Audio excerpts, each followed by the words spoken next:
네, 이번 시간에는 제8장 목표 행동에 대해서 공부해 보겠습니다. 교재는 154쪽부터 참고하면 되겠어요. 크게 이 강의의 내용은 성취 동기란 무엇인가, 그리고 목표 설정과 목표 내용은 어떻게 이루어져야 하고 효과적인 목표 설정은 무엇인가, 그리고 마지막으로 목표를 지향하는 이유에 대한 성취 목표 지향성, 즉 성취 목표 구조에 대한 이야기를 크게 하게 되겠어요. 먼저 성취 목표의 배경이 되는 이론은 오래전에 맥클라렌드라는 학자가 말한 성취 욕구, 성취 동기 이론에서 시작합니다. 성취 동기와 성취 욕구는 사실은 예시에서는 수업에서의 학업 성취와 학업 장면에서의 예를 들었지만 성취를 요구하는 어떤 장면은 다 해당되는 얘기라고 할 수 있어요. 우리는 조금 더 교육심리학적 입장에서 보면 수업이나 학업에 대한 동기를 나타내는 거고, 직업 장면 또는 어떤 대인관계 장면에서도 이런 성취 욕구가 생긴다고 할 수 있습니다.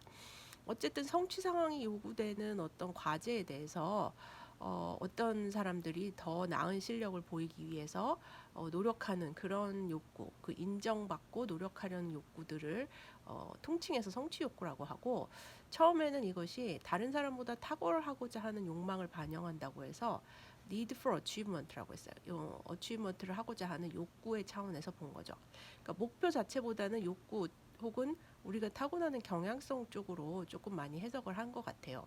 이런 욕구를 가진 사람들은 어려움을 극복하고 어려운 목표를 달성하려고 하는 경향이 있죠.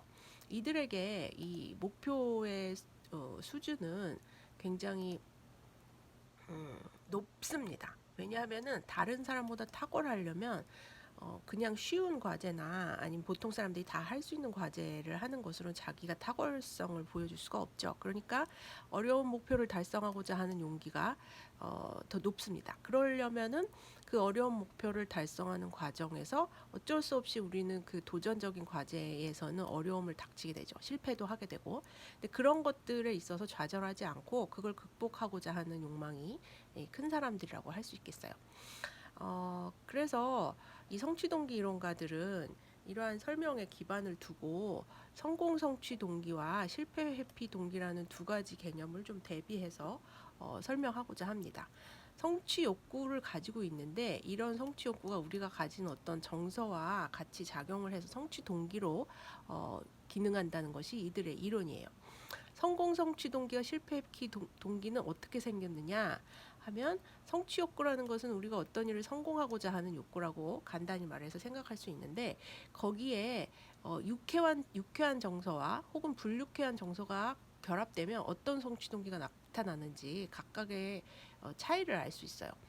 왜냐하면 이 유쾌한 정서를 기억하고자 하는 것은, 유쾌한 정서라는 것은 성공에서 나오는 거기 때문에 이 성공을 다시 한번 지향하고자 노력하는 성취 동기, 즉 성공 성취 동기가 될 수 있고, 불유쾌한 정서는 실패에서 유발되죠. 우리가 어떤 일을 실패하는 건 굉장히 기분 나쁜 결과를 초래하죠. 그래서 결과적으로 기분 나쁜 기분, 정서를 피하고 싶은 동기가 실패를 회피하려는 동기로 나타납니다. 성취 동기가 결국은 우리가 가지고 있는 성취 욕구가 유쾌나 불유쾌한 정서와 수반되었을 때 어떻게 나타나느냐? 성공 성취로 나타날 수도 있고 실패 회피로 나타날 수도 있다. 이렇게 설명하게 되는 거예요. 어떤 사람은 성공에 접근하고자 하는 동기가 강할 수 있고, 어떤 사람은 실패를 회피하고자 하는 동기가 강할 수 있어요. 둘 다 높을 수 있고 둘 다 낮을 수 있지만 그것이 한쪽이 더 높거나 다른 쪽보다 상대적인 차이가 있을 때 각각의 행동에 대해서 어떤 우리가 변화를 좀 살펴볼 수 있겠죠. 보통의 경우 우리가 성공 성취 경향, 즉 성공 성취 동기가 높은 사람은 성공을 추구하려는 경향이 실패를 회피하려는 경향보다 큰 경우를 말합니다. 이런 경우에 성공 성취 경향을 가진 사람들은 성공을 추구하고자 하는 마음이 더 크기 때문에 이 실패를 회피하려는 경향보다 크지만, 이들에게 있어서 이 성공이라는 것은 이 성취 욕구를 반영하는, 아까 말한 성취 욕구, 어려움을 극복하고자 하는 이런 욕구를 반영하는 성공 지향이기 때문에 이 막대까지의 거리가, 이를테면 막대까지의 거리가 짧고 막대까지가 길면 이 양쪽에 있어서는 서로 작용하는 이 마음의 동기 상태가 조금 다르다고 할 수 있어요.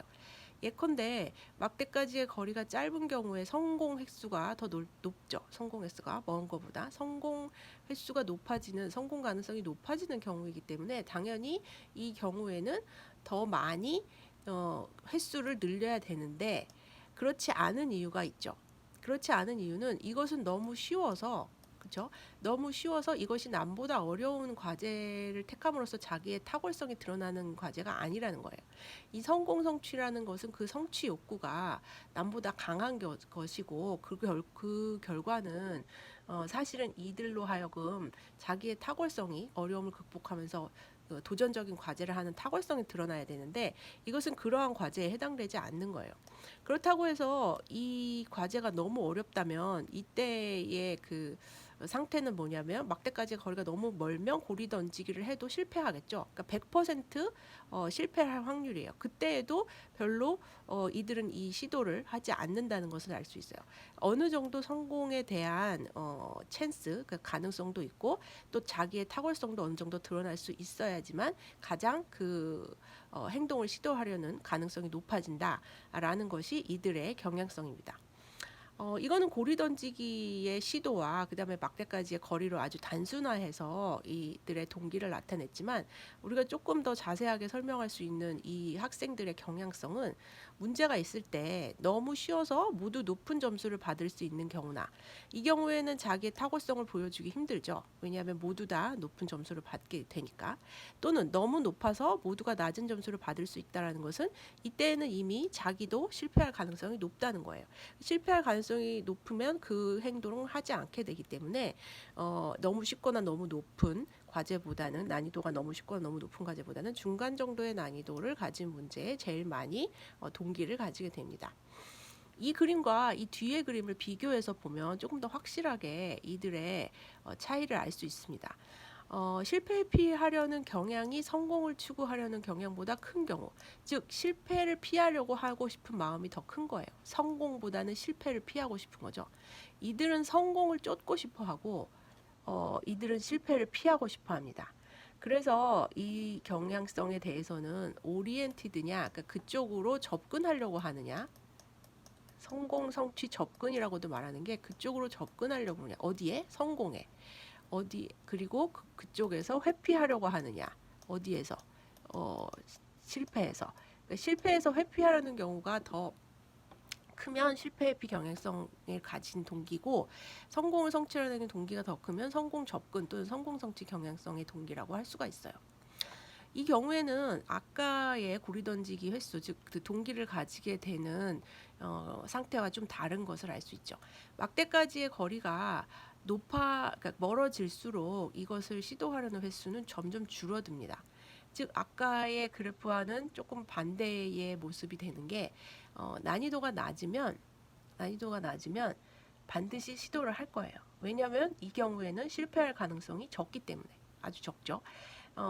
아주 적은 경우에는 100% 그것을 하려는 동기를 가지게 되지만, 그 난이도가 높아지면서, 즉 실패할 가능성이 높아지면 점점 그 동기가 떨어지다가, 여기서 중요한 거는 막대까지의 거리가 멀어짐에도 불구하고, 그러니까 즉 결과적으로 막대까지의 거리가 멀어진다면 실패의 확률은 높아지는데도, 왜 시도 횟수는 늘어나느냐, 이거에 대한 설명이 이 실패 회피 경향성들이 가진 어떤 마음의 상태에 대한 설명으로 이해를 할 수 있어요. 일단 이들의 행동은 앞에서 말한 이 학생들과는 달리 난이도가 너무 쉬워서 100점을 받을 수 있는 문제는 선택해요. 그런데 난이도가 어려워서 모두 낮은 점수를 받을 수 있는데도 왜 그것을 풀고자 하는 동기가 생기느냐, 이때는 위험을 감수하는 것이 아니냐라는 것으로 질문을 가질 수 있는데, 그 이유에 대해서 이 코빙턴이라는 사람이 이렇게 설명을 했어요. 중간 정도의 난이도를 가진 문제를 선택하는 경우에는 실패할 가능성이 반반이죠. 그죠? 이 성공 성취 경향성을 가진 사람들은 중간 정도의 난이도가 자기의 능력도 드러낼 뿐더러 반반의 가능성에 자신이 노력해서 이것을 할 수 있다는 그런 접근적인 동기를 가지는데, 반반의 가능성이라는 것은 내가 실패할 가능성도 있다는 것이기 때문에 그것조차 피하고 싶은 거예요. 그것조차 피하고 싶기 때문에 이때에는 결국은 그 동기를 가지지 않고 고리 던지기를 시도하지 않는 거죠. 시도하지 않는데 낮아지는 동기가 계속 낮아지지 않고 어떤 성공의 찬스, 성공의 확률이 낮아질수록 왜 이것을 시도하려 하느냐에 대한 것은 이들이 결국 이 실패할 그 가능성이 있는 과제를 피하는 이유가 자기 가치감을 보호하기 위한 것이라고 설명을 했기 때문이에요. 결국 자기 가치감이라는 건 자기가 어떤 소중하다, 자기가 존중받는다 이런 느낌과도 비슷한데 내가 실패했을 때 다른 사람이 어떻게 볼까라는 수치심을 느끼는 경우에 자기 가치감이 보호받는 느낌이 안 드는 거예요. 그러면 이 실패의 경우에 이 그 난이도가 아주 높은 경우에 실패할 때 왜 자기 가치감이 보호되느냐? 이거는 나만 실패한 경우가 아니기 때문이죠. 나만 실패한 경우가 아니면 나만이 수치심을 가질 필요도 없고 모든 사람들이 가지는 실패 경향성에 나도 묻혀버릴 수 있기 때문에 거기에 대해서 특별히 자기 가치감이 떨어지거나 그걸 피하기 위해서 시도를 안 할 이유가 없는 거예요. 실패 회피 경향성이 높은 학생이 가지는 특이한 동기라고 할 수 있겠습니다. 그래서 코빙턴이 아까 말한 그 자기 가치감과 그 다음에 접근과 회피 가능성 그 경향성을 토대로 학습 환경에서 어떤 식으로 이 성공 성취와 실패 회피가 드러나는지 학생들을 좀 분류를 한 경우가 있어요. 그러니까 즉 접근이 높아지고 접근이 낮아지는 차원이 하나, 그 다음에 회피가 높아지고 회피가 낮아지는 차원. 그래서 차원을 2x2로 해서 4개로 나눈 거죠. 4개로 나눴을 때, 자 먼저 성공지향 학생은 접근도 접근이 높지만 회피가 낮은 학생이죠. 접근이 높지만 회피가 낮은 학생. 그리고 과성취 학생은 접근과 회피가 모두 높은 학생, 접근과 회피가 모두 낮은 학생은 실패 수용 학생이 되고 회피가 높고 접근이 낮은 학생은 실패 회피 학생이 되겠습니다. 실패 수용 학생 모두 낮은 경우, 그 다음에 모두 높은 경우 과성취 학생. 어느 한쪽이 높고 낮으냐에 따라서 성공 지향이냐 실패 회피냐 이렇게 나누게 되겠어요. 하나씩 살펴보기로 할게요. 첫 번째 과성취 학생은 아까 말한 것처럼 그 차원에 둘 다 높은 학생이라고 그랬죠. 둘 다 높은 학생들은 학습의 성취가 되게 성공적이고 성적도 높지만 성공을 매우 원하는 만큼 실패도 매우 강하게 회피하고 싶어 한다고 나와요. 그림은 이쪽이 높고 이쪽이 높은 경향입니다. 그럼 둘 다 높은 학생 여기에 해당되는 거예요. 앞장의 그림이랑은 조금 다르죠. 앞장은 이쪽으로 갈수록 높아지는 거고 위로 가고 이쪽으로 갈수록 높아지는 거고 이거는 위로 가고 오른쪽으로 가서 높아지는 경우. 그러니까 과성취 학생은 이 경우에 해당된다고 볼 수 있어요.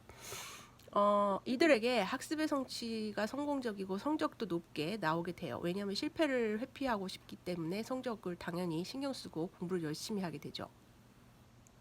중요한 것은 성공을 원하는 만큼 실패도 강하게 회피하고 싶어 하기 때문에 둘 다 높은 상태죠. 그렇기 때문에 이 학습 과정이 힘들고 갈등되는 상황이 되는 거예요. 어떨 때 힘들고 갈등이 되냐? 성공을 할 때는 문제가 되지 않아요. 왜냐하면 성공 성취 경향성이 높고 그 성공이 보장되는 한에서는 괜찮은 학생으로 생각될 수 있으니까. 근데 실패가 예견되거나 아니면 노력했는데도 실패했다라고 하면 이것을 극복하고자 하는 마음보다는 이것을 되게 힘들게 여기고, 왜냐하면 실패 회피가 높잖아요. 그래서 이걸 힘들게 여기고 자기 수치심을 느끼게 될 확률이 높아요. 그래서 아주 열심히 하는 학생 중에 조금만 성적이 떨어져도 굉장히 괴로워하면서 성적도 높지만 불안과 그 다음에 어떤 스트레스가 높은 학생들이 이러한 경향성을 가진 학생이라고 볼 수 있습니다. 두 번째는 성공 추구 경향이 실패 회피 경향보다 높은 학생들입니다. 여기서는 성공 지향 학생에 해당되겠죠. 성공 지향 학생들은 호기심을 만족시키려 하고 학습 자체에 열정이 있으며 자신의 실력을 숙달시키려 합니다. 이 경우는 왜 그러냐면 실패라는 것이 자신의 실력을 숙달시키는 데 도움이 된다는 걸 알고 있어요. 실패로부터 배울 수 있다는 거를 알고 있죠. 실패를 해서 내가 수치심을 느끼거나 실패한다고 해서 자기 가치감이 떨어지는 것이 아니라 나는 그 실패를 통해서 또다시 성공하고자 하는 노력을 기울일 수 있어 라고 생각하는 그런 성공 지향의 경향성을 가진 거예요. 반대로 실패 회피 경향이 성공 성취 경향보다 높은 학생, 이경이죠. 실패 회피 경향이 실패 회피 경향성이 성공 성취 경향성보다 높은 학생들은 어떤 식이냐면 고리 던지기 과제에서 보는 것처럼 실패나 실패의 작은 징후라도 피하려는 목적으로 공부를 하기 때문에 실패의 작은 징후라는 건 뭐겠어요? 내가 조금이라도 실패할 가능성이 있다면 공부하기 싫어하고 그 과제나 숙제나 시험을 보기 싫은 거죠. 어떻게든지 실패를 피하려고 하기 때문에 그것을 뭐 노력을 통해서 내가 실력을 쌓겠다든지 아니면은 내가 여기에 열심히 몰입해 보겠다든지 이런 마음을 가지기 힘든 학생들입니다. 그러니까 아주 쉬운 과제만 하려고 하거나 당연히 이런 학생들은 조금 도전적인 과제나 그런 학습 내용을 피하고 있기 때문에 성적이 좋기는 힘들어요. 성적이 좋기 힘들기 때문에 계속 실패가 누적되고 그럼 실패가 누적되는 건 계속 싫어하는 느낌이 들면 어떤 경향이 생기냐면 실패를 완전히 수용해 버리는 그러니까 즉 실패 회피 경향이 높다가도 이제는 결국 어떤 상태냐면 실패를 모두 수용해 버리기 때문에 성공 성취 경향성도 아주 낮고 실패 회피 가능성도 높은 상태예요. 결국은 실패에 대한 실패에 대한 회피 가능성이 낮은 상태입니다. 다시 성공 성취 경향성이 낮고 실패 회피 경향성이 낮은 거예요. 실패 회피 경향성이 조금이라도 높으면 그것을 피하기 위해서 실패를 피하기 위해서 조금이라도 노력을 하게 되겠죠. 근데 실패 회피의 마음조차 낮으면 실패도 이미 수용된 상태라는 거예요. 그렇죠? 헷갈리지 않게 다시 설명할게요. 실패 회피라는 경향성이 조금이라도 살아 있으면 이게 조금이라도 높다면 뭐보다 성공 성취보다 그러면 실패를 피하기 위해서 조금의 노력은 할 수 있죠. 그렇다고 해서 아주 실패를 딛고 일어날 정도의 노력은 아니기 때문에 이들이 그렇게 성공 성취 또는 성공 추구 이런 학생들보다 성적이 좋지는 않을 거예요. 그런데 여기서 더 나아가 실패를 피하고 싶은 마음조차 없다. 실패는 이미 나에게 수용된 상태다. 이런 상태의 학생들이 바로 학습된 무기력. 무기력을 너무 오래 겪고 있기 때문에 어떠한 시도도 하지 않으려는 그러니까 즉 어떤 보상도 기대하지 않고 실패가 일상적으로 받아들여지는 그런 상태가 된 것밖에 될 수 없어요. 학습 동기는 매우 낮은 수준이고 자신의 성취 결과에 대한 정서적 각성 그러니까 즉 내가 성취한 것에 대해서 되게 뭐 수치심을 느낀다거나 아니면은 아까 이런 학생들처럼 자기 가치감이 떨어진다거나 이런 정서적 각성이 없어요. 그러면 부모나 교사의 입장에서 보면 굉장히 이들을 대하기 힘든 것이 너는 그렇게 공부를 못해서 창피한 줄 알아 라든지 아니면 그렇게 공부를 못하는데 마음이 좀 안 좋지 않니 이렇게 얘기하면 이런 학생들은 굉장히 아무렇지도 않게 몰라요, 괜찮아요, 상관없어요 이런 식으로 보인단 말이에요. 그러면은 그렇죠. 성공을 해서 무슨 네가 1등을 하면 기분이 좋을 거라든지 1등을 하면 뭐 공부를 잘하면 또는 지난번보다 성적이 오르면 무슨 뭐 상을 주겠다든지 이런 식의 접근이 굉장히 없는 상태죠. 왜냐하면 보상을 기대하지 않고 성공 성취 경향성이 낮기 때문에 성공에 대한 희망이 낮은 거나 마찬가지라서 어차피 나는 실패할 텐데 엄마가 뭐 성적 오르면은 뭐 게임하게 해준다고 해서 나는 뭐 게임을 할 수 있을 만큼 성적이 오를 것 같지 않아. 이런 식으로 자포자기 해버리는 학생들이 이 학습된 무기력, 즉 실패 수용 상태에 있는 학생이라고 할 수 있겠어요.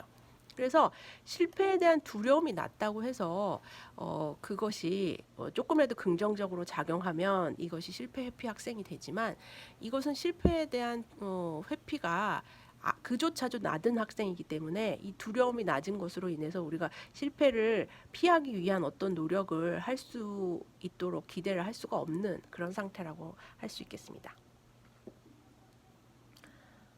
자, 목표 설정과 목표 내용에 대해서 잠깐 이야기를 해보죠. 성취 동기 이론 또는 성취 욕구 이론과는 조금 다른 연구자들이 이 목표 내용에 대해서 조금 연구를 했는데 대표적인 학자들이 로크나 라삼 책에 나와 있는 그 학자들이에요. 이들은 무엇을 얘기를 했냐 하면 이 목표의 성공 실패 이런 문제가 아니라 이 목표를 어떻게 설정하느냐 그죠? 그리고 그것을 어떻게 추구하느냐 그런 종류의 어떤 그 기반을 가지고 설명을 하려고 했어요. 우리는 목표 설정을 하는 과정을 그리고 목표를 설정해서 그것을 추구하는 프로세스를 이렇게 설명합니다. 어떤 사람들이 그 특정한 A라는 성취 결과를 얻었어요. 근데 그 성취 결과가 A가 상대적인 성취 결과이기 때문에 그거에 대해서 보상을 받을 수도 있고 왜 이렇게 못했어? 라고 벌을 받을 수도 있죠. 그러면 보상에 의해서는 사람들이 만족을 가져오고 벌에 의해서는 불만족을 가져옵니다. 이 단계는 정서 반응의 단계예요. 정서 반응의 단계를 지나면 만족한 상태에서는 현상 유지가 되고 불만족한 상태에서는 어느 정도의 개선의 여지가 있죠. 그래서 현상을 유지할 것이냐 개선할 것이냐에 따라서 어떤 다른 새로운 목표를 설정하게 됩니다.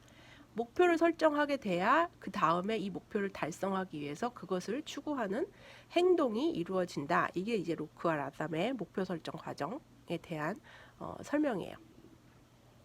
이걸 학습 과정으로 비추어 보면 학생들은 자기의 어떤 학습 결과를 가지고 거기에 대해서 만족하거나 불만족하고 또 특별한 뭐 보상이나 벌이 외적인 걸 수도 있지만 스스로 만족하고 스스로 불만족하고 이런 거에서 오는 어떤 그 목표 설정이 있을 수도 있어요. 분명히 어떤 학습 과제는 항상 보상과 벌을 유발하는 것이 아니라 내적인 보상이나 그 내적인 만족, 내적인 성취감 이런 것도 그에게 보상으로 작용할 수 있으니까 결국 학습자가 가지는 정서 반응이 어떠냐 그리고 그거로 인해서 이 학생이 어떤 목표를 설정하느냐가 우리가 이제 로크의 이론을 학습 장면에서 해석할 수 있는 부분이겠죠.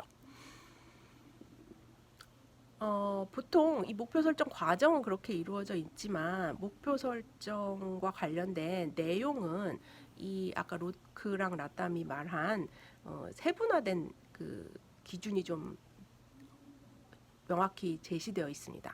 세분화된 기준이라고 하는 것이 구체성이나 난이도, 그 다음에 목표가 내적이냐 외적이냐 특성을 가지느냐 그런 것들로 우리가 목표의 내용을 굳이 나누려면 나눌 수 있는데 이 목표의 내용을 왜 이 로크와 라담이 생각을 했냐 하면 이 설정 과정에서 특히 목표를 추구하는 행동으로 갈 때 그리고 그 결과 자신이 어떤 만족감과 목표 달성으로 인한 결과를 얻을 때 이 내용이 굉장히 많이 관여를 한다고 설명을 한 거예요.